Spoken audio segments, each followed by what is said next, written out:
Sí. Genial.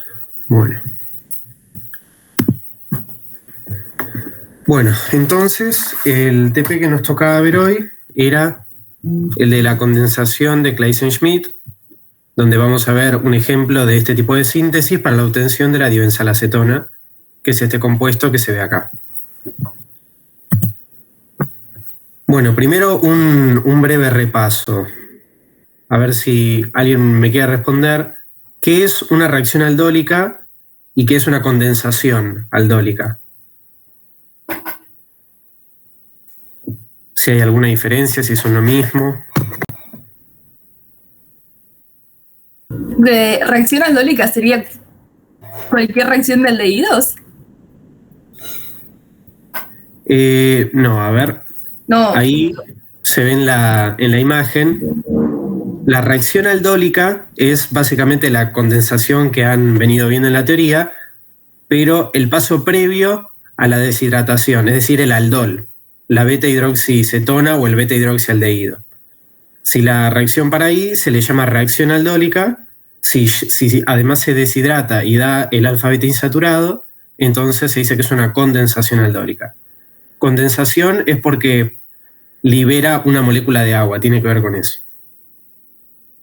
Bueno, y ahora ya más relacionado con el video del TP. ¿Cuál es la reacción que ocurre? Digamos, ¿cuáles son los reactivos? ¿Cuáles son los productos? ¿Y cuál es el mecanismo que opera?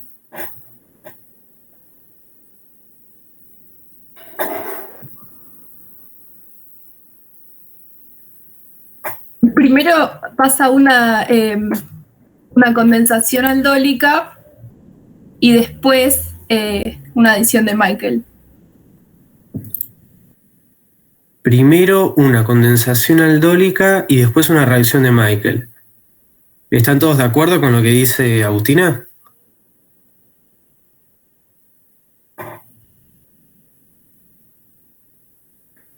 ¿O alguien se anima a decir, por ejemplo, qué es una adición de Michael? En lo posible no, Agustina. O bueno, Agustina también, para que pueda participar. Bueno, una adición de Michael es una adición 1,4 al carbonilo. Exacto. Acuérdense que las adiciones de Michael es donde el electrófilo es un carbonilo alfa-beta insaturado y donde un nucleófilo, en vez de adicionarse directamente al carbonilo, como ven, digamos, la adición nucleofílica clásica de los carbonilos, se adiciona 1,4, es decir, en la posición beta del alfa-beta insaturado. Ahora, sabiendo esto, ¿es esta la reacción que ocurre en el TP? ¿Hay una adición de Michael?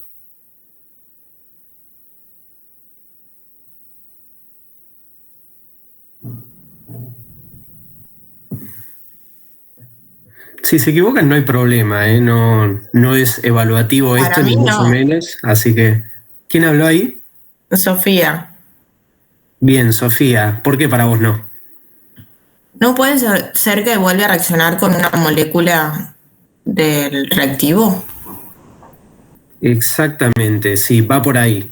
No hay una adición de Michael porque es correcto lo que dijo primero Agustina. Primero se da una condensación aldólica y da un compuesto alfa-beta insaturado. Pero la segunda parte de la reacción no es la adición de un nucleófilo al carbono beta de ese producto, sino que es una nueva condensación aldólica del otro lado de la acetona. Entonces, digamos, estos serían los reactivos y los productos, donde una molécula de acetona reacciona con dos moléculas de benzaldehído en ese medio que se especifica ahí para dar la dibenzalacetona.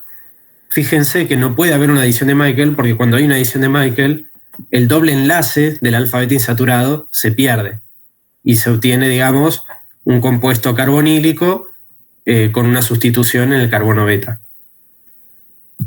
Sí, es verdad. No, me quedó anotado del año pasado. No sé por qué, pero como que no está corregido. Bueno, no importa. No, ¿sabes qué debe ser? Porque en la guía figura, creo, después, o como otra parte del TP que dice algo de adición de Michael, que nunca la hacemos. Pero en la primera parte, que es la obtención de la dibenzalacetona, no hay reacción de Michael. Sí, porque ahora lo estoy mirando y no tiene sentido. Bueno, no importa. Bueno, acá yo les puse el mecanismo de la reacción, que bueno, básicamente es el mecanismo que ya conocen. La acetona, en el medio básico, forma el enolato, que es un nucleófilo fuerte. Este enolato luego ataca al benzaldehído, que actúa como electrófilo. Se forma primero el aldol, y en ese mismo medio el aldol se deshidrata para dar el alfa-beta insaturado. Ahí tendríamos el intermediario, que es la benzalacetona, y luego se repite todo exactamente el mismo proceso del otro lado y da la dibenzalacetona. ¿Hay alguna duda con el mecanismo o con la reacción que ocurre en el TP? ¿O se entiende bien qué es lo que está ocurriendo en el TP?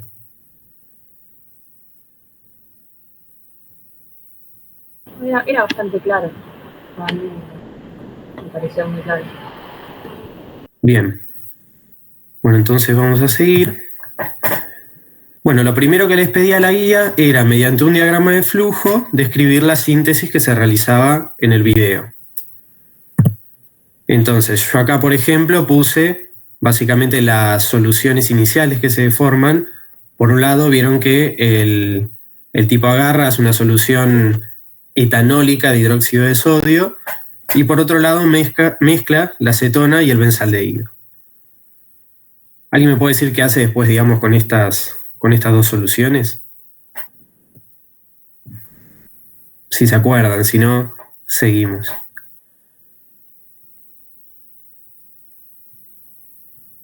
¿Puede ser que la Mezcla y juntada la después se segunda ponga de agua. como dos fases? Bien, se mezcla y se forman dos fases. Se mezcla y acá agrego porque me olvidé de escribirlo. Vieron que lo mezcla y después lava uno de los vasitos de precipitados con agua para, digamos, terminar de pasar todos los reactivos, y los agrega también. Y ahí, bien, como decía, ¿quién habló? Porque yo acá justo no los puedo ver. Yo le- Disculpame, no te escuché. Jimena. Bien. Bueno, como decía Jimena, entonces se forman dos fases. Por un lado, una fase orgánica, por otro lado, una fase acuosa que pareciera tener un sólido en suspensión, ¿no? Y por ahí lo que se podría agregar también es que la fase orgánica acá tenía un color así como amarillento, ¿no? ¿Alguien me puede decir qué queda en cada fase? Digamos, ¿en qué consiste cada fase?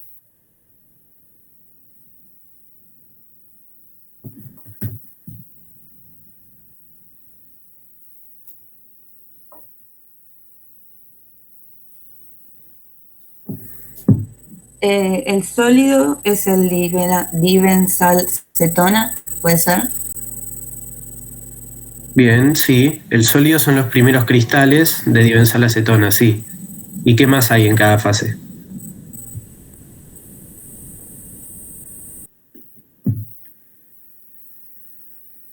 Y en la orgánica, todo lo que, los restos, digamos, ¿no? Bien, ¿los restos de qué compuesto? Benzaldehído. Bien, digamos, el principal componente de la fase orgánica, si además se acuerdan del TP pasado que también trabajaban con benzaldehído, el benzaldehído no es nada soluble en agua. Entonces el principal componente de la fase orgánica es el benzaldehído, que le cuesta, digamos, integrarse a la fase acuosa, digamos, por eso queda como una fase orgánica separada.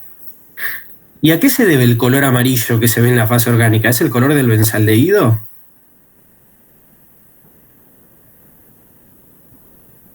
No era porque todavía podía quedar dibenzalacetona ahí, y por eso tenía ese color. Bien, exactamente. El color amarillo que se ve en la fase orgánica se debe a la dibenzalacetona que se puede disolver en la fase orgánica. La dibenzalacetona, por la estructura que vieron, claramente es altamente hidrofóbica, entonces en la fase acuosa aparece como un sólido en suspensión, pero parte de la dibenzalacetona también va a estar disuelta en la fase orgánica. Cuando ustedes tienen un sistema de dos fases así y de muchos componentes, lo primero que tienen que saber es que en todas las fases van a tener todos los componentes en mayor o menor medida. O sea, es prácticamente imposible que teniendo en contacto todas esas fases, los componentes no estén en equilibrio. Entonces lo que ocurre es que dependiendo de las características de cada componente, se van a distribuir entre las fases en determinadas proporciones. La dibenzalacetona en la fase acuosa aparece como un sólido en suspensión porque es insoluble, y la parte que se llega a disolver en la fase orgánica, bueno, queda disuelta y es lo que le da ese color amarillento. ¿Qué otros compuestos tenían? Tenían el etanol. El etanol es soluble tanto en agua como en dibenzalacetona, entonces van a tener etanol en ambas fases. El agua obviamente va a estar principalmente en la fase acuosa. Y el hidróxido de sodio, lógicamente, como es un compuesto iónico, va a estar mayormente sí en la fase acuosa. Bueno, después lo que hace el tipo en el video, este sistema que armó, es como que pasa unos 15 minutos más o menos mezclándolo y va mostrando cómo cambia la dibenzalacetona, ¿no? que se ve que se forma al principio. Es importante que vean que a lo largo de esos 15 minutos, el sólido en suspensión, que al principio parecía casi un polvo, digamos, no era que se podían distinguir cristales, sino que era más una especie de coloide. Cuando terminan estos 15 minutos, son cristales más grandes, que vieron que se ve como que se formó un sólido cristalino. Ahí lo que pasó no es que haya cambiado el sólido en sí o que haya precipitado otra cosa. Simplemente es que a lo largo de esos 15 minutos, la reacción continúa y a medida que se va formando más dibenzalacetona, se van agrandando los cristales y es lo que hace el cambio en apariencia.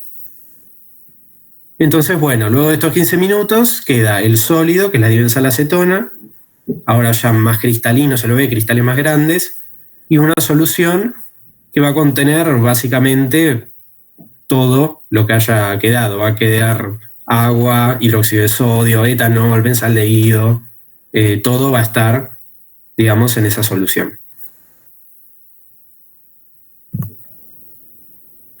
Bueno, una vez que obtiene este sólido, que termina la reacción, por decir así, se acuerdan que filtra primero el sólido y lo lava con agua fría. Una pregunta, ¿para qué sirve lavar un sólido luego de la reacción? ¿Para qué se lo lava? Para eliminar restos. Bien, ¿restos de qué? De hidróxido de sodio. Bien. Capaz sería cualquier cosa soluble en agua. Sí, exactamente, va más por ahí. Al lavar el producto con agua fría, lo que vamos a estar haciendo es arrastrar todas las impurezas que hayan quedado en el sólido que sean hidrosolubles. Si en el sólido quedaron impurezas, por ejemplo, como benzaldehído, que después vamos a ver que efectivamente van a quedar, no van a irse con el agua. Lo más probable es que no se vayan con el agua, la mayoría va a quedar. Pero sí saca todo lo que sea hidrosoluble. Entonces, ¿qué impurezas? Sí, bueno, igual eso es una pregunta, así que después lo vemos más en detalle, pero sí, lo que hace es disolver todas las impurezas que sean solubles en agua y las separa del sólido para purificarlo. Ahora, ¿este es el único paso de purificación que hay en el TP? No, más adelante hay una recristalización, si no me equivoco. Exactamente, sí. Hay una recristalización posterior del sólido para purificarlo aún más. ¿Y por qué les parece que es necesaria la recristalización? Digamos, si yo ya lavé el producto con agua, ¿para qué necesito además recristalizarlo? Para eliminar cualquier otra impureza que no haya sido hidrosoluble y que esté presente. Exactamente, como el agua solamente puede purificar al sólido de lo que sea hidrosoluble, para cualquier otro producto que haya, por cualquier otra impureza que haya quedado en mi producto, necesito hacer una recristalización. Entonces, bueno, acá lo que dice, se obtiene el sólido crudo, luego de lavarlo con agua fría, y por último se recristaliza el producto en etanol al 96%, y se obtiene finalmente el sólido recristalizado ya más purificado. ¿Alguien tiene alguna duda de esta parte? ¿De los pasos que se realizan en la síntesis? ¿O de qué hay en cada fase? ¿O cualquier cosa relacionada con esto? Puede ser que haya dos videos distintos para sintetizar protector solar, porque yo vi uno que estaba en el campus, pero del mismo que hizo el video del TP pasado. Sí, hay dos. Sí. Creo que está subido, tipo en el PDF está el link a este del que estamos hablando ahora y subieron otro después. Sí, efectivamente hay otro video. El video principal, digamos, el que más vamos a ver, es el que estaba en la guía de TPs, así que no se preocupen si el otro no lo llegaron a ver. Del otro lo que vamos a discutir es sobre todo la última parte, que es la más interesante por ahí, que digamos es otra forma, vamos a hablar más adelante, de probar la capacidad de absorción UV de la dibenzoilacetona. Principalmente es eso, pero lo que vamos a ver más que nada acá va a ser el que está en la guía de TPs virtuales. Así que bueno, siguiendo, acá bueno, las otras preguntas que había en la guía. La B dice, ¿cómo se adicionan los reactivos? ¿Alguien si se anima a contestar?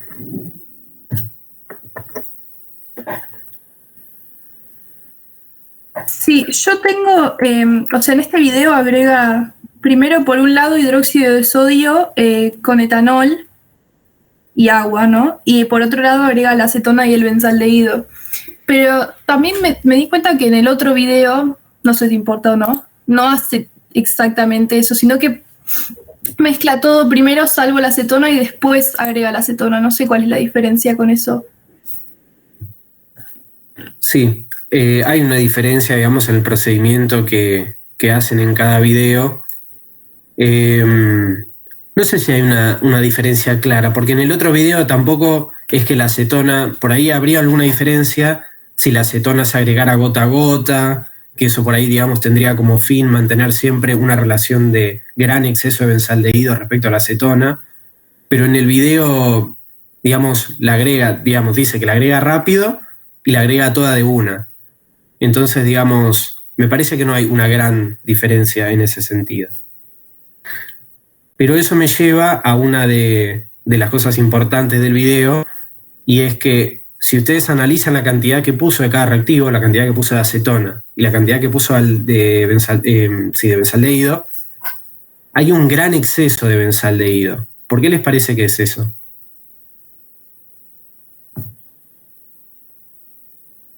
Puede ser que porque en la segunda parte de la condensación, la acetona alfa beta insaturada, que es el intermediario, tiene que volver a atacar al benzaldehído, entonces para que ataque a la benzaldehído y no la propanona, pone en exceso. Sí, es una de las razones, digamos, pero más en general es para que la acetona no reaccione con sí misma. Porque acuérdense, una vez que yo formo el enolato, ese enolato no es que va a atacar específicamente a algún carbonilo, va a atacar a cualquier electrófilo que tenga cerca, porque es un nucleófilo fuerte. Entonces, si yo tengo cantidades comparables de acetona y benzaldehído, cuando se forma el enolato de la acetona, puede reaccionar con el benzaldehído y darnos la reacción, digamos, que nos interesa a nosotros, pero también puede reaccionar con la acetona y dar el producto de condensación aldólica de la acetona.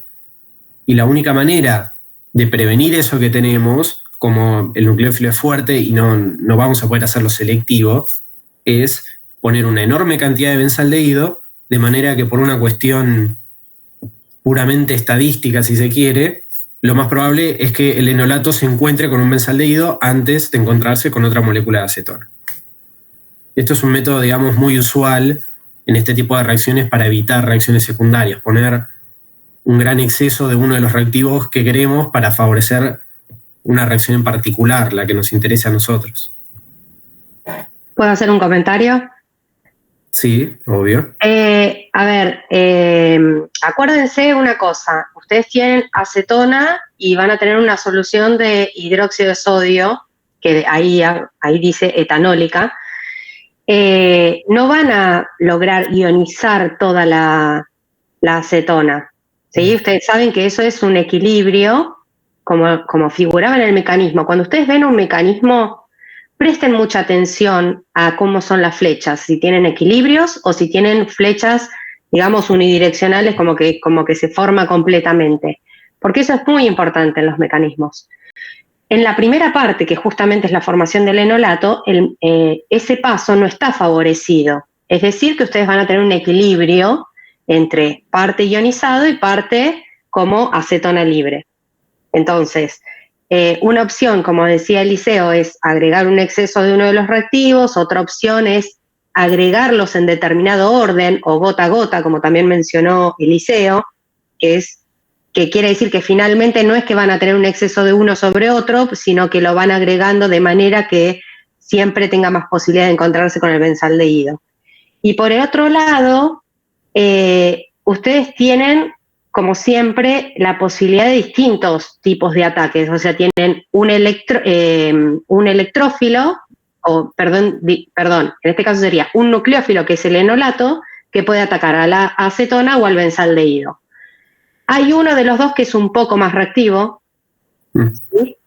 Que es el benzaldehído.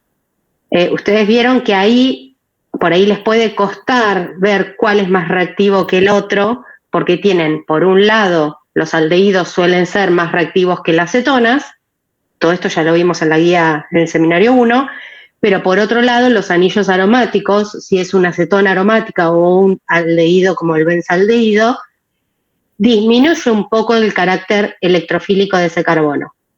De todas maneras, pesa más en este caso el efecto estérico de la acetona y es más reactivo el benzaldehído. ¿Qué quiero decir con esto? El efecto estérico hace que en ese estado de transición, en el paso de la adición, el primer paso de la adición, del enolato sería en este caso, generaría más un impedimento estérico y generaría un estado de transición con mayor energía. Por eso el benzaldehído sería más reactivo, a pesar de tener el anillo aromático que reduce un poco el carácter electrofílico del carbono. Pero de todas maneras puede reaccionar con cualquiera de los dos, ¿sí? Entonces, tienen por un lado que uno puede ser un poco más reactivo que el otro, pero si ustedes tienen proporciones muy similares, a menos que esa diferencia de reactividad sea muy grande, van a tener de los subproductos, que es lo que se quiere evitar.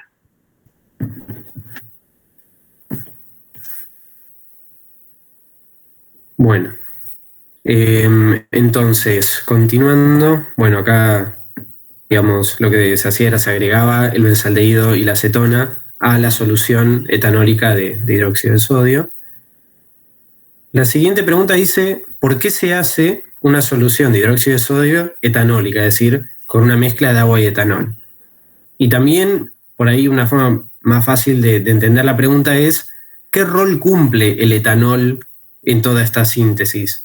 Porque, digamos, el etanol vimos que no es un reactivo, no está reaccionando con nada. Y entonces, digamos, la pregunta sería, ¿para qué está ese etanol?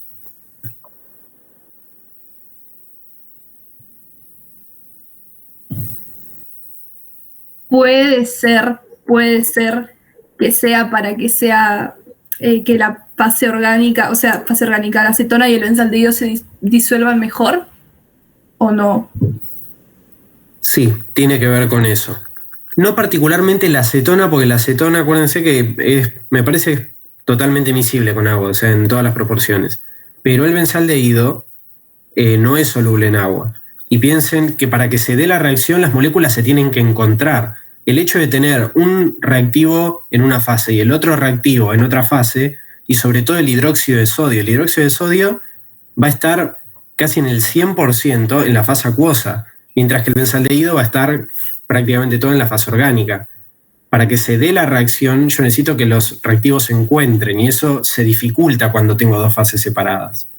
El etanol, al ser soluble tanto en agua como en benzaldehído, lo que hacemos al agregarlo es, digamos, hacer que la fase acuosa sea como más amigable para el benzaldehído y tenga más ganas de meterse en la fase acuosa y poder reaccionar con el resto de los reactivos.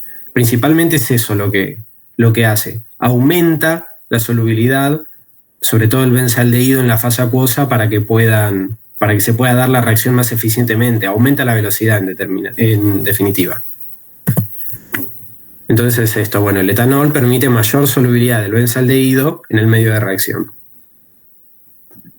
Bueno, después la D, medio ya la discutimos, por qué se forman dos fases.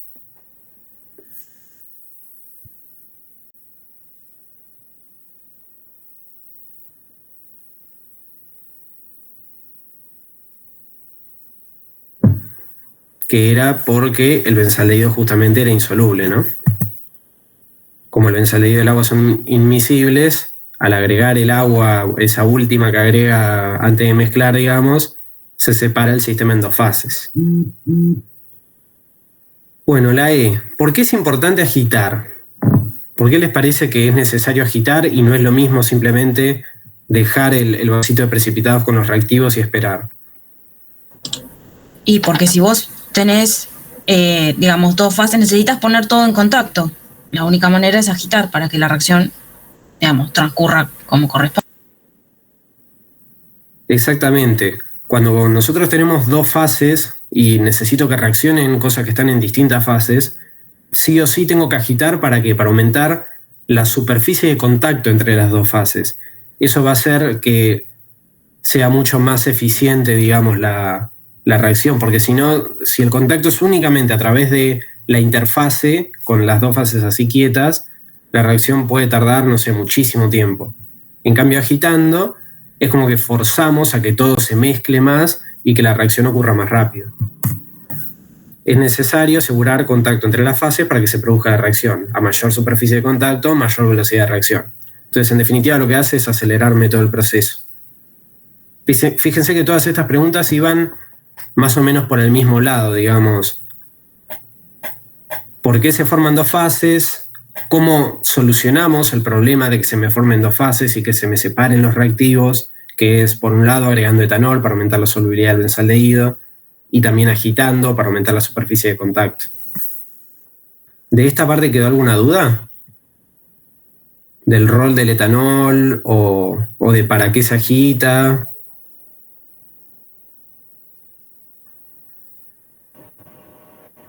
No, se entendió todo. Bien, bueno, seguimos entonces. Bueno, la F pregunta, dice, no es conveniente usar la espátula en la mezcla como lo hacen en el video. ¿Por qué les parece que no es conveniente? Vieron que los 15 minutos que está agitando es el tipo ahí, digamos, con la espátula revolviendo. Porque el hidróxido de sodio reaccionaría con el metal de la cuchara. Bien, una de las razones es, siempre que trabajamos con soluciones muy básicas o muy ácidas, esas soluciones suelen ser corrosivas, entonces meter metales en esas soluciones puede llegar a ser un problema, digamos. Por un lado me come la cuchara y por el otro también me puede estar introduciendo impurezas al medio. Y otra razón un poco más mundana es que tener que estar 15 minutos revolviendo el vasito, la verdad que es una pérdida de tiempo. Vieron que en la mayoría de estos casos lo que se hace es se usa un agitador magnético, que es como una especie de, parece como una pastillita, que la tiran en el vaso de precipitados y la ponen arriba del agitador, y eso, bueno, por magnetismo lo hace girar y te revuelve el medio solo y vos podés, mientras tanto, hacer alguna otra cosa y no tener que estar 15 minutos mezclando. Puede ser que en el video, o sea, dice como que mezcla, deja 5 minutos, mezcla, es solo por eso, ¿no? O sea, para no calambrarse de estar 15 minutos revolviendo. Claro, sí, por eso y por lo que había dicho antes, no sé quién había hablado, pero digamos que también el tema de meter metales en soluciones corrosivas puede ser un problema, por ambas razones.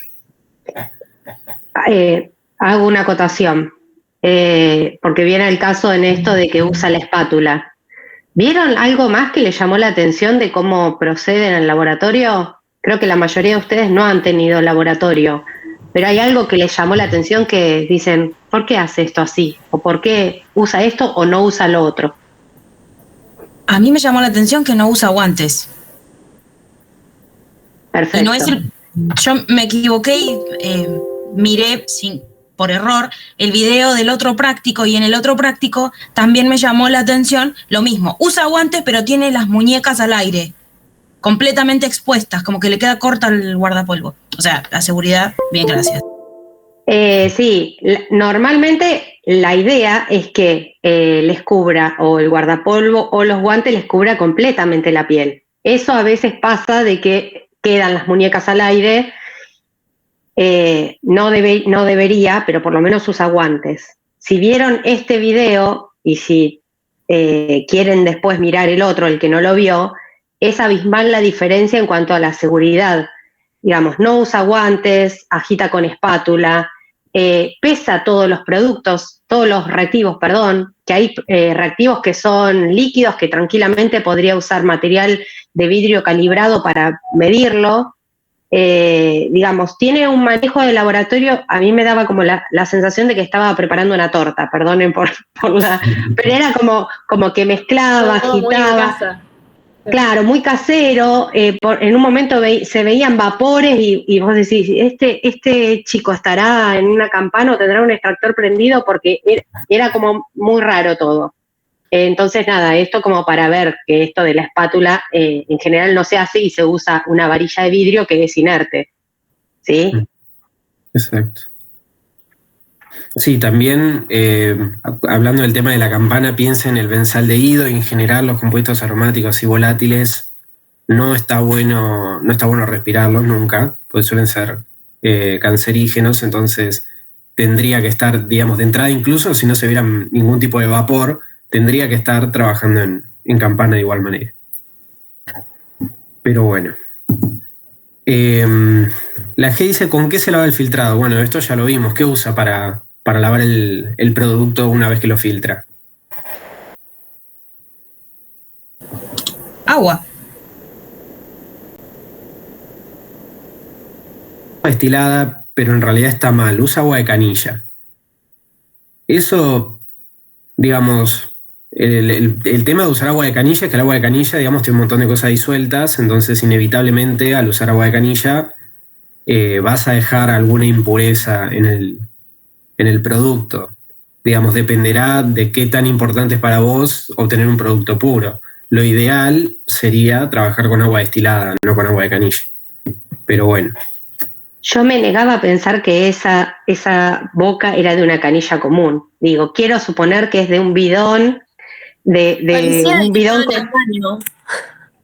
Yo digo, quiero suponer que es de un bidón con agua destilada y que en vez de tener digamos, la parte de la canilla de plástico la tiene de metal, pero si es agua de canilla, sí, un bidón muy todavía. Canchero.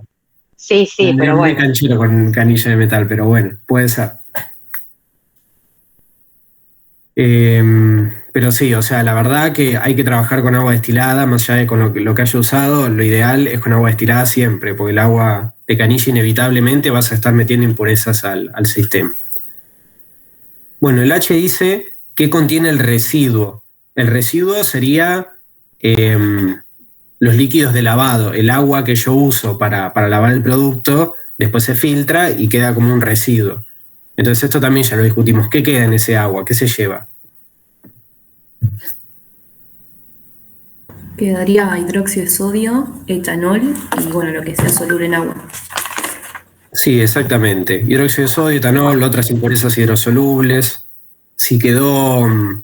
Sería raro porque la acetona estaba, digamos, en menor proporción, entonces lo más probable es que se haya consumido, pero si hubiera quedado también acetona, como es soluble en agua, también se iría en el residuo.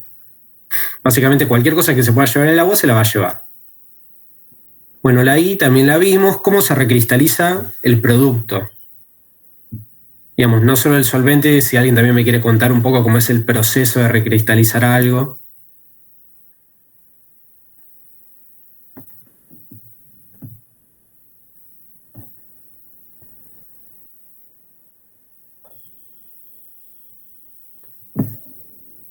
¿Vieron la recristalización en algún momento, el principio de la recristalización, o no lo conocen?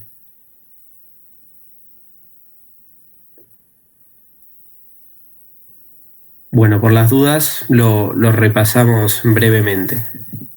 En una recristalización lo que se busca es básicamente purificar un sólido que yo tengo, que obtuve, digamos, por alguna reacción o síntesis, o que simplemente tengo un sólido impuro y lo quiero purificar. El principio de la recristalización es utilizar un solvente particular o una mezcla de solventes que tenga la característica de que en frío no disuelve a mi sólido, pero en caliente sí lo disuelve. Entonces, lo que hago es, yo pongo el sólido con todas las impurezas, caliento el solvente, mi sólido, como en caliente soluble, se va a disolver todo, y van a quedar, digamos, impurezas. Por un lado pueden quedar impurezas que sean totalmente solubles en agua, en el solvente, ya en frío y en caliente, entonces esas impurezas quedan en el solvente y se separan del producto. O también puede ser que sean totalmente insolubles y que me queden en caliente, digamos, como un sólido, y ahí lo que se hace es una filtración en caliente. Pero bueno, si yo tengo alguna impureza que no se disuelve en caliente, la filtro todo en caliente y ahora me quedo mi solvente con mi producto que es soluble en caliente pero insoluble en frío, y alguna impureza que sea soluble en caliente y en frío. Ahí lo que hago es dejar que el sistema se enfríe lentamente. En general se hace tapado para que la recristalización sea lenta. A medida que va bajando la temperatura, también va bajando la solubilidad de mi producto.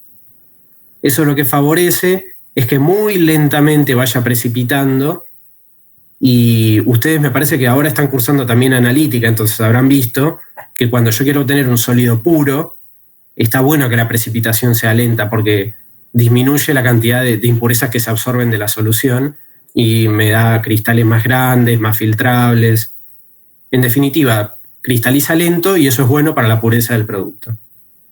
Y bueno, una vez que está totalmente frío, yo voy a tener mi producto que ya está todo como sólido porque es insoluble en frío, y lo único que me queda hacer es filtrarlo. Una cosa que hay que aclarar es que yo siempre que recristalice cualquier cosa voy a perder una parte, porque decimos sí, insoluble en frío. En general no es 100% insoluble en frío, sino que tiene una solubilidad baja en frío. Entonces, bueno, la recristalización es una especie de negocio donde yo pierdo un poco de producto a cambio de obtener un producto mucho más puro.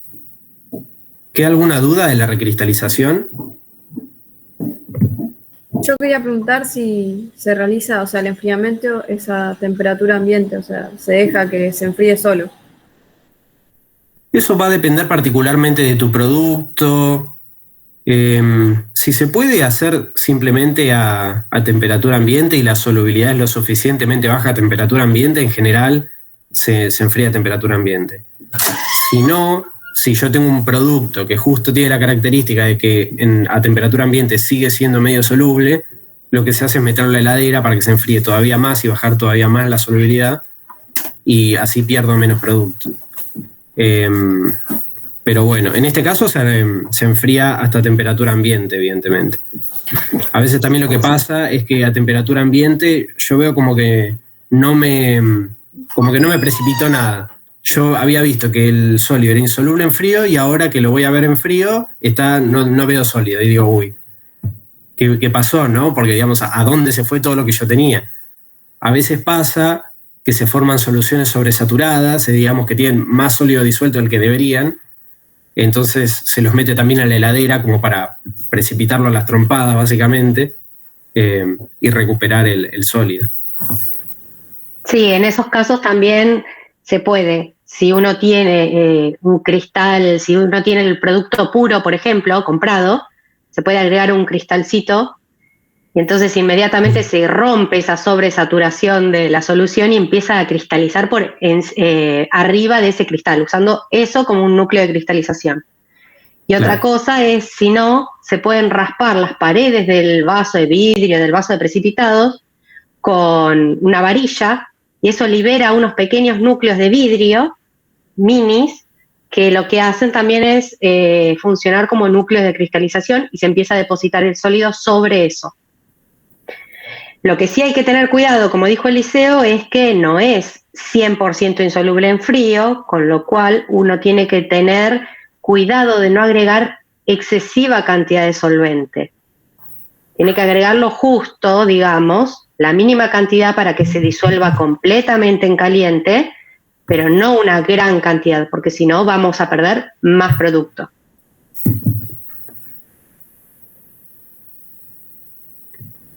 Exactamente. Entonces, bueno, en este caso la recristalización, como solvente de recristalización se usaba etanol al 96%. Eso ya lo habíamos visto ahí en el diagrama de flujo. Y bueno, por último dice anote la masa recuperada. Esto, bueno, era simplemente poner la masa que había obtenido el tipo, que decía que obtuvo 4,6 gramos. Después los rendimientos los tenían que calcular ustedes, si no me equivoco. Pero bueno, es fácil. Acuérdense, digamos, que para el rendimiento van a tener que usar el reactivo limitante. O sea, no usen el benzaldehído, porque el benzaldehído, al estar en exceso, la gran mayoría del benzaldehído queda, digamos, no reacciona. Entonces, las cuentas de rendimiento hay que hacerlas con el limitante, que en este caso sería la acetona. ¿De eso queda alguna duda? ¿De los rendimientos? O bueno, de cualquier cosa de esta filmina.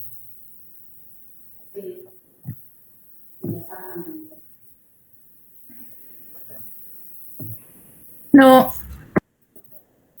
Bueno, entonces continuamos. Bueno, estas dos preguntas las puse juntas porque medio que van... hay que considerarlas juntas. La acá pregunta, proponga cuántos productos se pueden obtener, cómo los distingue y cuál va a estar en mayor proporción. ¿Alguien sabe cuáles son los posibles productos? ¿Puede ser que se formarían 2 productos más, o sea, en mucho menor proporción? Que podría ser cuando la cetona alfa beta insaturada se ataca a la acetona o cuando la acetona se ataca a sí misma. Cuando la acetona alfa beta insaturada ataca a la acetona o cuando la acetona se ataca a sí misma. No, perdón. Cuando ¿viste cuando la primera condensación que se forma el benzaldehído? No se forma el alfa beta insaturado, que sí. Después ocurre otra condensación. Sí. Bueno, ahí que se ataca al benzaldehído puede ser que también se ataque a la acetona. Sí, o sea, lo que decís es correcto. Todos esos productos secundarios, incluso de que la acetona se ataque a sí misma, son posibles y de hecho van a estar, aunque sea en baja proporción. Pero en realidad esta pregunta va a los posibles isómeros de la dibenzoacetona que se pueden llegar a obtener, que van a estar en mayor proporción que esos que vos mencionás. Porque justamente yo tuve supuestamente el cuidado de poner un exceso de benzaldehído para minimizar lo más posible los productos secundarios donde la acetona actúe como electrófilo. Esos productos son estos que se ven acá. Claro, nosotros digamos como que veníamos asumiendo que el alfa beta insaturado que se forma es un doble enlace trans, pero en realidad tranquilamente se pueden formar también el producto cis-trans o el producto cis-cis. Sin embargo, el trans-trans es el más estable, entonces es el que más se me va a formar. Fíjense, lo que tienen ahí, en donde dice A, es una foto de una cromatografía que se hizo del producto. Y se marca que la mancha la más grande, que se nota que es de lo que más hay, es el producto trans-trans, y después se ven unas manchas chiquitas de los otros dos productos. Pero bueno, se nota que evidentemente el trans-trans se forma en mucha mayor proporción. Bueno, después el L pregunta cuál o cuáles son los máximos de absorción en el UV visible del producto, y eso es lo que tienen en el grafiquito del C. A cada uno de esos picos de absorción en el UV le corresponde a cada uno de los isómeros. Acá con Cande habíamos visto algo que está medio extraño, que es el hecho de que el cis-trans absorba a menor longitud de onda, es decir, a mayor energía, que el cis-cis. Ustedes esto, digamos, no tienen por qué saberlo perfectamente la teoría, pero básicamente si absorbe a mayor energía, medio que está relacionado con que es menos estable, pero el cis-cis tendría que ser el menos estable de todos. Entonces, bueno, esos dos picos los dejamos como en veremos porque están un poco dudosos, pero lo importante es que estos tres isómeros tienen distintas absorciones en el espectro UV, y esa es una forma de distinguirlos. Para la pregunta acá que dice cómo los distingue, la forma más simple es mediante su absorción en el espectro UV. Y bueno, ¿cuál estará en mayor proporción? Ya lo dijimos. ¿De esto queda alguna duda? Perdón, yo hago una aclaración porque justo me distraje un segundo. A ver, esto de que decíamos de las energías. ¿Se imaginan cómo puede ser, por ejemplo, el cis-cis, la molécula? Si tiene algún... A ver, el trans-trans tiene un sistema pi extendido y por eso absorbe a una mayor longitud de onda, o sea, menor energía. Para eso, para que tenga un sistema pi extendido, ¿cómo tiene que ser la molécula? Plana. Exacto. ¿Y qué pasa en el cis-cis, por ejemplo? Miren la estructura que tiene ahí abajo. ¿Ven alguna dificultad? Sí, capaz se acercan mucho los anillos, entonces se pliegan un poquito para no repelerse tanto. Exactamente, no es completamente plano. El cis-trans tiene una parte nada más que no es plana porque está muy cerca del oxígeno del carbonilo, la otra parte sí puede ser plana. Y el cis-cis está como todo medio torcido, no tiene una planaridad perfecta. Entonces eso hace que la energía de esos orbitales no sea la esperada como para un sistema pi plano, ¿sí? Conjugado. Por eso es también lo que nos hacía ruido con respecto a las longitudes de onda, pero no vamos a entrar en eso, simplemente que se imaginen esto, de que cuando se pierde esa planaridad, ya la conjugación no es la misma, ¿sí? Digamos, va a tener menor energía y una mejor conjugación si el sistema es plano. Nada más eso. Sí, exactamente. Pero bueno, entonces de esto no hay mucho más que decir. Bueno, esta parte es importante. Esto no lo muestra en el video, digamos, pero es algo que se suele hacer. La pregunta es, ¿qué derivado se podría hacer para constatar que obtuvo el producto deseado? Con derivado quiere decir qué reacción puedo hacerle yo al producto que me dé algún nuevo producto que yo lo pueda identificar mediante alguna bibliografía o algo de eso. ¿A alguien se le ocurre qué derivado se puede hacer? Es uno de los más usuales que se usa para carbonilos en general, para identificar carbonilos. O si se les ocurre alguna idea por más de... ¿No se puede medir el punto de fusión? Medir el punto de fusión del producto directamente, decís, de la dibenzoacetona. Pero no me acuerdo bien cómo era, pero no se le pone un producto que tenga ese mismo punto de fusión que el que tendría la dibenzoacetona. Claro, o sea, vos decís medir el punto de fusión de nuestro producto y compararlo con el teórico de la dibenzoacetona. Claro. Bien. Eso podrías intentar hacerlo, pero en general no es lo que se hace, primero porque no siempre vas a tener tabulados todos los puntos de fusión de todo lo que quieras, y a veces, dependiendo del producto que tengo yo, el punto de fusión puede ser raro, digamos, como que va a depender de si tiene muchas impurezas. En vez de ser un punto de fusión es medio como un rango de temperaturas de fusión. Entonces, usualmente lo que se hace es preparar un derivado de nuestro producto que tienen puntos de fusión más claros y sobre todo que están tabulados para, bueno, muchísimos compuestos carbonílicos. Y son los derivados utilizando la 2,4-dinitrofenilhidracina. Si recuerdan, la dinitrofenilhidracina se utilizaba, por ejemplo, para identificar compuestos carbonílicos. Los aldehídos y las cetonas formaban sólidos, que son las 2,4-dinitrofenilhidrazonas, y los otros compuestos orgánicos no lo forman. Entonces era una forma de determinar si yo tengo un carbonilo en mi compuesto incógnita.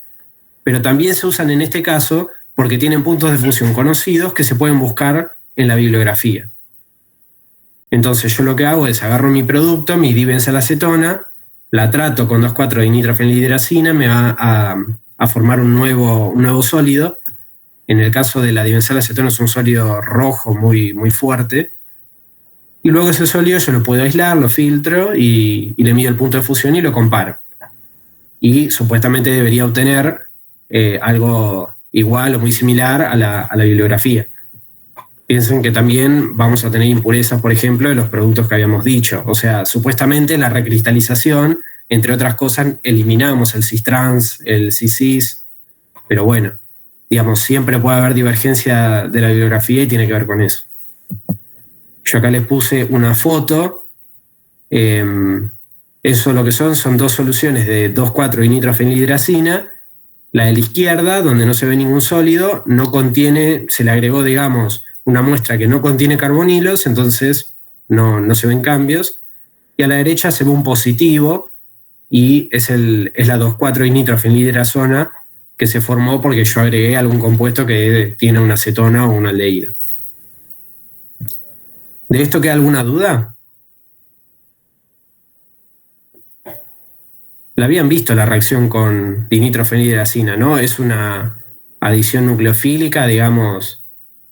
Básicamente lo que forma es una imina, pero es una imina que está estabilizada por la conjugación, se forma un sistema conjugado, entonces esa imina es mucho más estable de lo que suelen ser las iminas, que normalmente son medio inestables, son difíciles de aislar.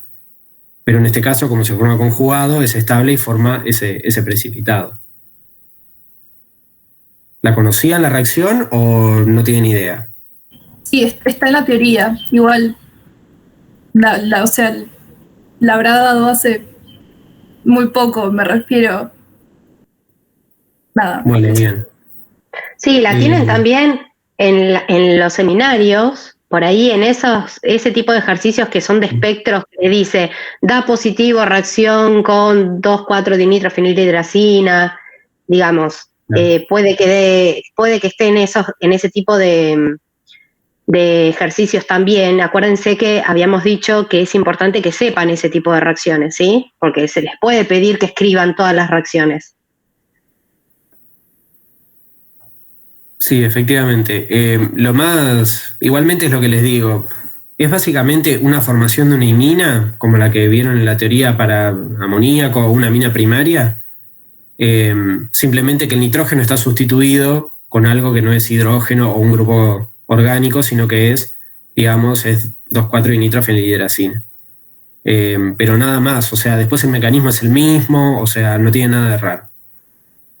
Bueno, la pregunta N pregunta ¿para qué se sintetiza el cloruro de plata y cuáles son las reacciones que ocurren? Sobre todo, ahora vamos a ver lo de las reacciones, pero ¿para qué se sintetiza cloruro de plata? ¿Puede ser para eliminar el hidróxido de sodio o no? Para eliminar el hidróxido de sodio, no. No, supuestamente yo el hidróxido de sodio lo eliminé cuando lavé mi producto con agua. Se supone que ahí saqué prácticamente todo el hidróxido de sodio que había. ¿Para qué lo usa el cloruro de plata? Lo hace para demostrar que la dibenzoacetona bloquea los filtros UV, ¿no? Exactamente. Exactamente. El cloruro de plata y básicamente casi cualquier compuesto de plata son sensibles a la luz. Es decir, a la luz se descomponen y forman plata metálica, digamos, en forma de una especie de polvo, que es lo que se ve en el video. Vieron que por un lado tiene un montoncito de cloruro de plata solo cubierto por un plástico, y por otro lado, además del plástico, le agregó una solución, digamos, de la dibenzoacetona. Y cuando los pone a la lámpara UV, se ve que la que no está protegida con la dibenzoacetona se empieza a poner como gris, eso es por la formación de plata, y por otro lado la que está protegida es como que no le pasa nada. Justamente es como decía recién, no estoy seguro de quién habló, pero para demostrar que la dibenzoacetona efectivamente absorbe en el espectro UV. Bueno, y después las reacciones, acá es básicamente lo que les había dicho. Los compuestos de plata 1 son sensibles a la luz ultravioleta, por lo que son buenos candidatos para demostrar la capacidad de la dibenzoacetona para absorber la luz UV. Acá yo les hice todas las reacciones, digamos, en el proceso de formación del cloruro de plata. No sé si era necesario todas, pero bueno, por las dudas. En el primer paso lo que hace es agarra unos pedacitos de plata sólida y los disuelve en ácido nítrico. El ácido nítrico actúa como oxidante y forma nitrato de plata, que es soluble, es uno de los pocos compuestos solubles de plata. Y bueno, el ácido nítrico se reduce a dióxido de nitrógeno y bueno, y otros óxidos de nitrógeno que dependen de las condiciones, pero no importa. Lo importante es que se oxida la plata y forma plata 1 que queda en solución. Después, el cloruro de plata se forma agregando cloruro de sodio al nitrato de plata, y como el cloruro de plata es muy insoluble, precipita como sólido blanco y el nitrato de sodio me queda en solución. Ahí ya queda el cloruro de plata, que lo puedo usar para el test. Y yo acá les puse, digamos, algo como muy esquemático de qué es lo que ocurre que hace que los compuestos de plata sean sensibles a la luz. Ustedes me parece que en inorgánica hablan un poco de transferencias de carga y de ese tipo de cosas, pero no importa. O sea, lo importante es que la luz, en general, lo que hace es excitar algún electrón de alguna especie que está ahí dando vueltas cerca de la plata, y ese electrón excitado, la plata, tiene mucha tendencia a reducirse si ven el potencial de reducción. Entonces, bueno, aprovecha, agarra el electrón y se reduce. No es tan importante que sepan esto porque en realidad esto está ultra simplificado, es un proceso mucho más complejo que esto, pero lo importante es que la luz genera que se forme plata sólida. Y eso es lo que se ve como una especie de sólido oscuro. ¿De esto queda alguna duda?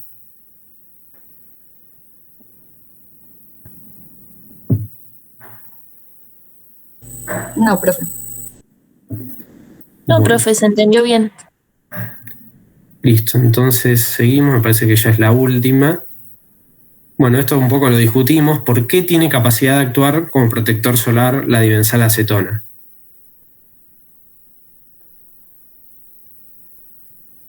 ¿Porque absorbe los rayos ultravioleta?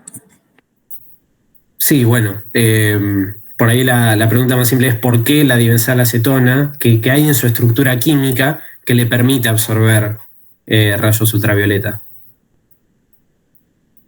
¿Qué lo diferencia de otros compuestos que no absorben en el ultravioleta como sí absorbe la dibenzal acetona?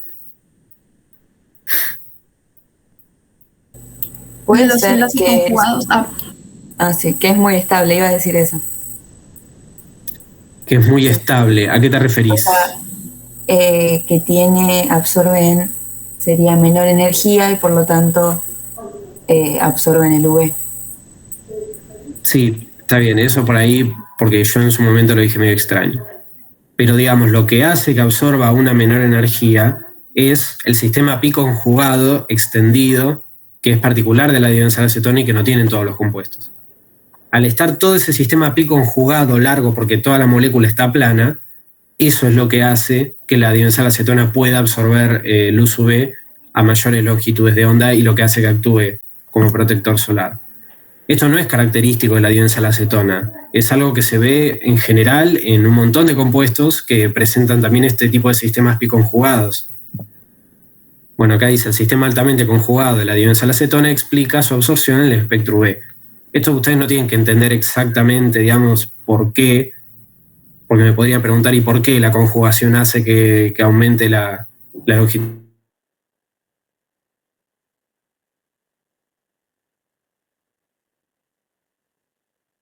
Tienen que creer por ahora. Pero tiene que ver con eso, digamos, al estar conjugado todo el sistema, la longitud de onda de absorción aumenta. Se necesita una menor energía de luz para generar una absorción. Acá puse otro ejemplo de compuestos que les pasa lo mismo. Los carotenoides son compuestos naturales.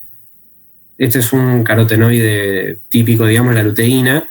Fíjense que también acá hay un sistema conjugado pi muy extendido, creo que es hasta más extendido todavía que el de la dibenzal acetona, y de hecho eso hace que este compuesto pueda absorber en el espectro visible, ya ni siquiera en el UV. Fíjense que la dibenzal acetona absorbía en el UV, este llega a absorber en el visible, y eso hace que estos compuestos tengan colores así muy intensos. Bueno, los carotenoides son lo que le dan el color a un montón de frutas y verduras, por ejemplo la zanahoria. Entonces, bueno, digamos, para que vean que no es algo que la dibenzal acetona le pasa nada más, sino que tiene que ver con el sistema pi conjugado. Y que en otros compuestos que tienen este mismo tipo de sistemas se observa también la absorción. ¿De esto queda alguna duda?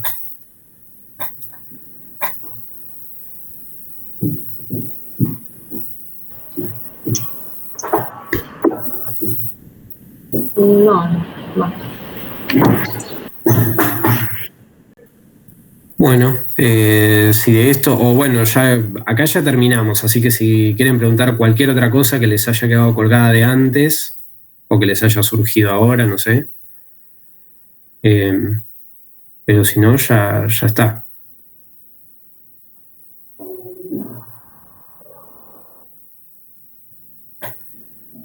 Bueno, entonces ya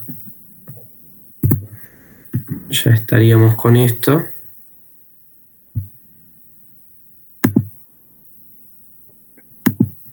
Ahí dejo de compartir. Pero bueno. Gracias, Eliseo. No, de nada. Bueno, ¿quieren que arranquemos con lo que es seminario? Les pido disculpas por la suspensión de la clase del viernes pasado. Yo ya venía media difónica en esa semana, pero justo empecé con fiebre ya y no fue COVID, pero ya después no estaba en condiciones de dar la clase. Así que, y como fue medio último momento que empecé con fiebre, tampoco era fácil conseguir a alguien que me cubriera, porque empecé el jueves a la tarde, noche, con fiebre. Así que les pido disculpas por eso. Por eso ando con mi tecito, así que si me ven con un tecito es porque, para no quedarme difónica. Bueno, ¿quieren empezar con el seminario? No sé cómo van. Espero que hayan podido ir a otras clases de seminario para no atrasarse. Profe, yo tenía una duda.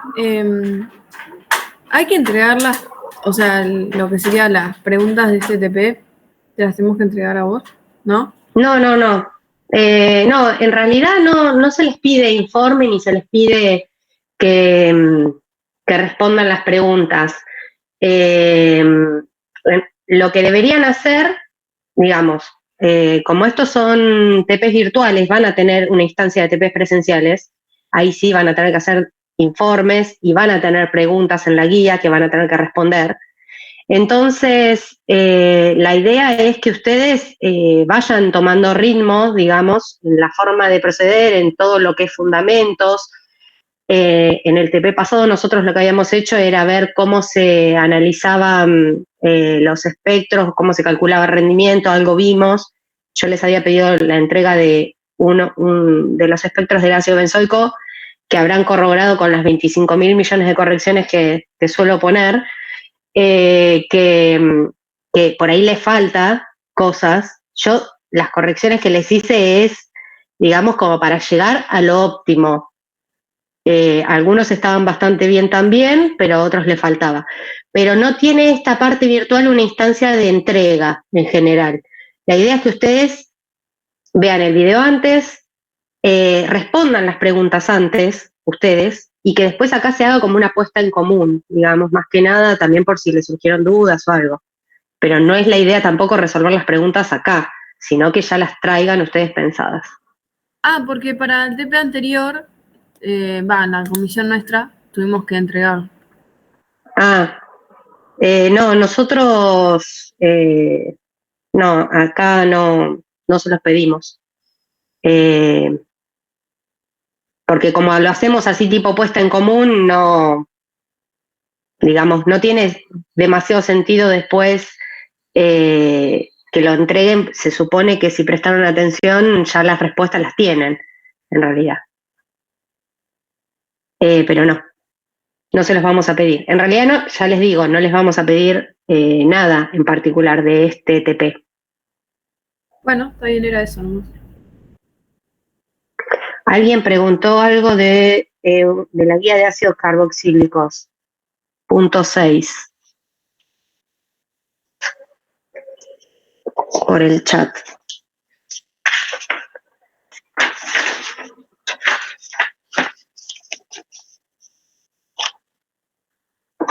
Es el de convertir. ¿Cuál es tu duda, Joaquín? ¿El punto I o el 2I?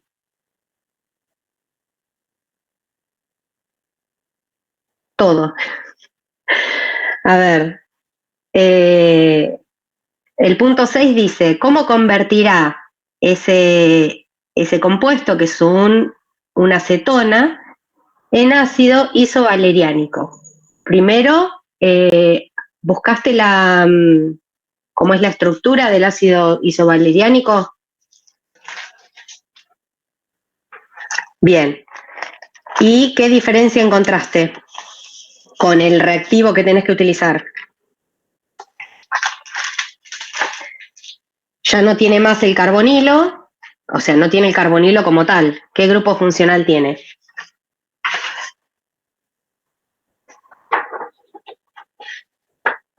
Uno acilo, es un ácido.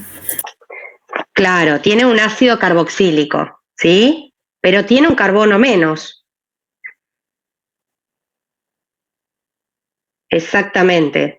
Pierde ese metilo de la metilcetona, es una metilcetona, se le puede decir. Que quiere decir que tiene un metilo, un carbonilo y todo un resto que puede ser alquílico o puede ser aromático, puede ser lo que sea.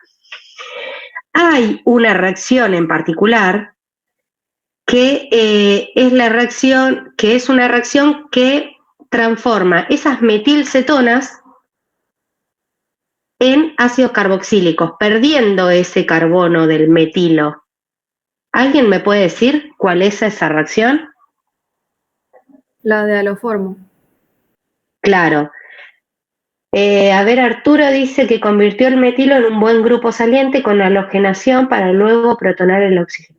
¿Cómo sería eso, Arturo? Ah, bueno, es como es la reacción de la aloformo, la que me estás diciendo, Arturo, si no entiendo mal.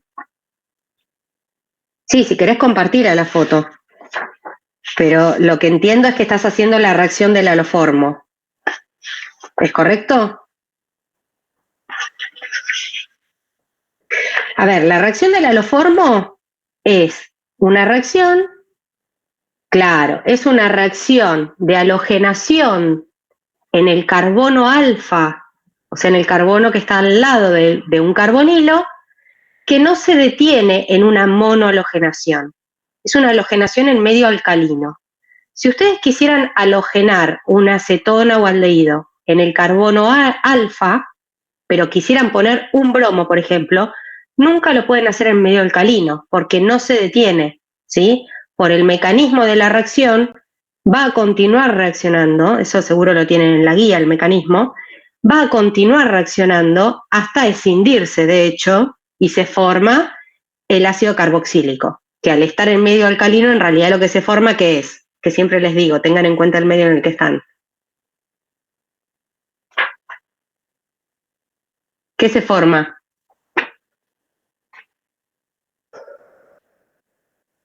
Un precipitado. Se forma un precipitado, pero ¿qué pasa con el ácido carboxílico al estar en medio alcalino? Se forma la sal del ácido. Exactamente. Pero bueno, lo que es importante es que llegan al grupo funcional del ácido carboxílico que simplemente pueden acidificar y ya tienen el ácido. Entonces, lo que precipita es la parte del haloformo, ¿sí? Puede ser yodoformo, si lo hacen con yodo en medio alcalino, ¿sí? Con hidróxido de sodio. Entonces es una reacción que le sirve en este caso, por ejemplo, para sintetizar ese ácido carboxílico con un carbono menos, y a su vez es una reacción de caracterización.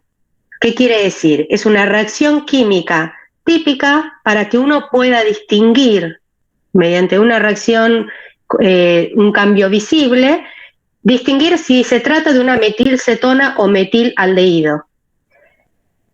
A ver, sirve para lo que es negativo, es decir, si da negativa la reacción del haloformo, quiere decir que no es metilcetona ni metilaldehído.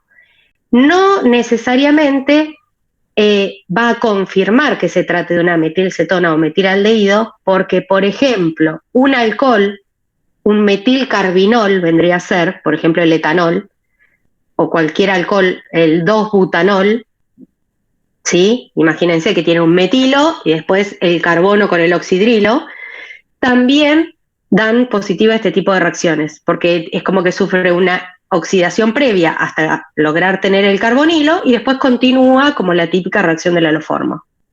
Entonces, digamos que sirve como una caracterización, digamos, como negativo. A menos que ustedes ya sepan que tiene un carbonilo y les da positivo al haloformo, bueno, no va a ser un alcohol, digamos, va a ser un una metilcetona o metilaldehído. Ustedes tienen que juntar toda la información y todas las evidencias que tengan. Entonces, Joaquín, no sé si con eso te quedó claro. Arturo, lo que hiciste, claro, es lo correcto, es la reacción del haloformo, ¿sí?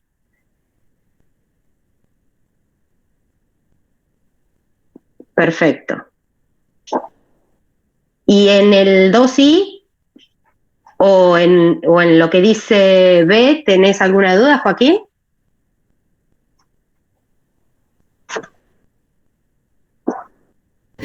Yo en ese,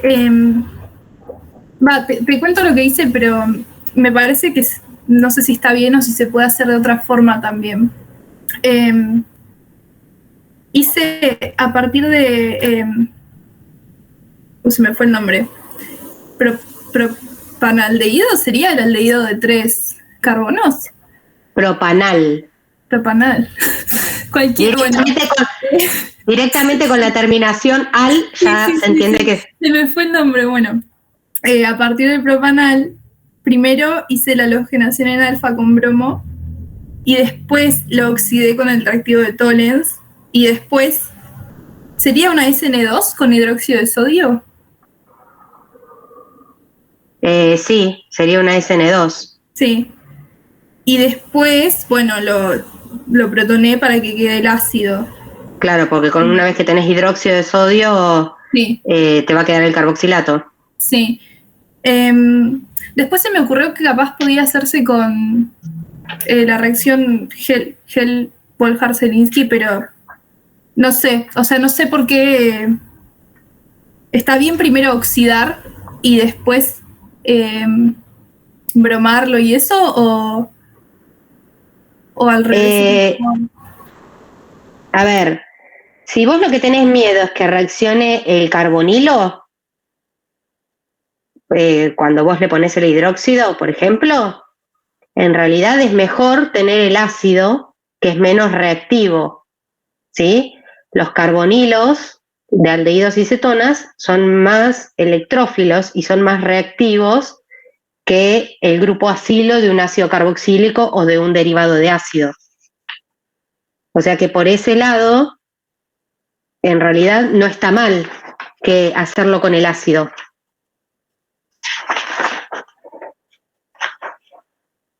No, claro, creo que en teoría es lo mismo, o sea, llegaría a lo mismo, ¿no? O sea, si primero paso y oxido y después hago con bromuro de fósforo, sí, me parece. Lo que haces es la halogenación en alfa de un ácido carboxílico, que primero se transforma como en el derivado de ácido, se halogena en alfa y después hidrolizas para volver a obtener el grupo funcional. Esa es la de Gel-Volhar-Zelinsky. Sí, en realidad lo podés hacer de cualquiera de las dos formas, porque si vos tenés alfa bromada la acetona, no se va a oxidar de todas maneras. Perdón, vos me dijiste con el aldehído. No se va a oxidar ese grupo bromo.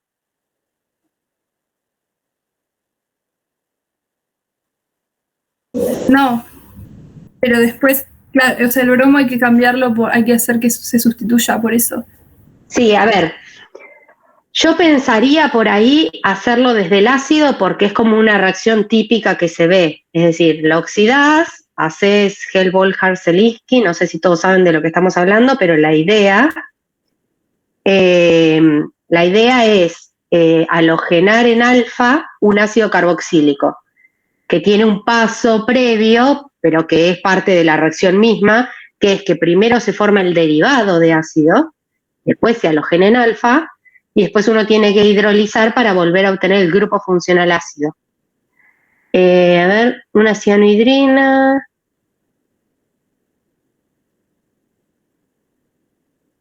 Ahí estoy viendo, porque Arturo planteó formar una cianohidrina. Eso es mejor todavía. Fíjate, lo que dice Arturo es lo mismo. Es mejor porque tenés menos pasos y no corres como riesgos de que pase otra cosa en la sustitución. Cuando vos tenés un carbonilo, siempre el grupo funcional nitrilo, o hacer una cianohidrina o el nucleófilo cianuro, lo que tiene de bueno es que ustedes después lo pueden transformar en varios grupos funcionales. Dejarlo como nitrilo, hay una forma de transformarlo en carbonilo, hay una forma de hidrolizarlo hasta ácido carboxílico. Entonces, ese grupo funcional está bueno porque les da varias opciones. Sofía, ¿vos decías que hiciste lo mismo?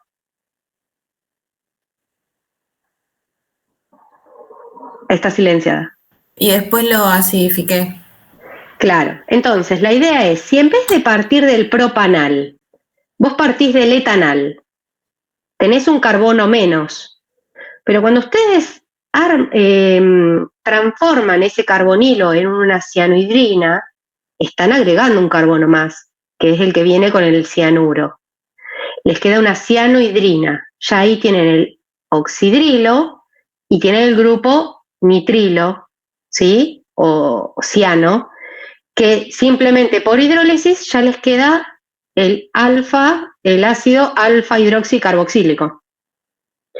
¿Sí? Entonces lo que tenían que hacer en ese caso era partir de un aldehído con un carbono menos. Eso es una estrategia mejor. No está mal igual, Agustina, la que hiciste, pero esta estrategia es como más simple, más directa. Sí, está bien. Y en el B, sí es importante discutirlo, dice, ¿qué estrategia elegiría, Grignard o nitrílica, para realizar la siguiente transformación? ¿Ustedes qué cuidados tienen que tener con Grignard o con la síntesis nitrílica? A ver, ¿alguien me puede decir cuáles son las ventajas o desventajas de cada uno? De Grignard, por ejemplo, ¿qué ventaja tiene o qué desventaja? Manuela, ibas a... Sí, no, iba a decir la de nitrilo. Bueno, decí la de nitrilo. No es que como es una SN2, tiene que ser con una dura del hilo primario, secundario, y con el terciario no van a reaccionar. Esa es una, bien. Eso es una contra que tiene, una limitante, llamémosle. Claro. ¿Sí? Claro. Les permite agregar un carbono más, que pueden, como dijimos, transformar en distintos grupos funcionales, pero reacciona por una SN2 en general, y conviene, de hecho, para síntesis en general, hacer reacciones de tipo SN2. Y la limitante que tiene, como toda SN2, es que tienen que ser carbonos primarios, secundarios, alílicos, bencílicos, o sea, sustratos óptimos para una SN2. ¿Y qué pasa con Grignard? Y Grignard tiene la ventaja de que es solo con, o sea, como reactivo principal es el dióxido de carbono. Y eso en el caso que uno quiera formar un ácido carboxílico. En realidad podés formar un montón de productos. Si vos querés formar un ácido carboxílico, como en este caso, sí, lo podés hacer solo con dióxido de carbono. Pero ¿qué limitante tiene? No puede tener hidrógenos ácidos, el reactivo. Exactamente. No puede tener hidrógenos ácidos. ¿A qué se le llama hidrógenos ácidos? Porque uno pensaría en que no tenga ningún ácido carboxílico. Sí, no. En realidad medio cualquier cosa, ¿no? Porque el Grignard es muy básico, o sea, va a agarrar cualquier protón. Alcoholes también me parece que agarra, y o sea, exactamente. No es nada ácido. Exactamente. No puede haber grupos ácidos, pero ácidos al nivel de química orgánica, estamos hablando. No puede haber alcoholes, que no es que son ácidos. No puede haber agua. Así que imagínense, tiene que ser todo anhidro, ¿sí? Entonces, esa es una limitante. Entonces, si ustedes tienen ese reactivo en el ejercicio 6b, tiene un grupo ácido, un ácido carboxílico y un grupo alcohol. ¿Cuál usarían para sintetizar? Perdón, eso es a lo que tienen que llegar. Parten de un compuesto que tiene un bromo y un oxidrilo. ¿Cuál de las dos estrategias usarían entonces para transformar ese bromo en ácido carboxílico? ¿Grignard o nitrílica? Nitrílica. Exacto, no pueden usar Grignard ahí. Eso siempre ténganlo en cuenta. Bien. ¿Alguna otra duda de esta guía? Sí. Nitrílica porque tienes que agregar un carbono ahí. Claro, por supuesto, es lo que decíamos del ejercicio 2i. Claro. Vos podés usar nitrílica porque tenés que agregar un carbono. Si vos ya partís de un compuesto que tiene todos los carbonos que vos necesitas, no podés usar la nitrílica. Claro. Tenés que hacer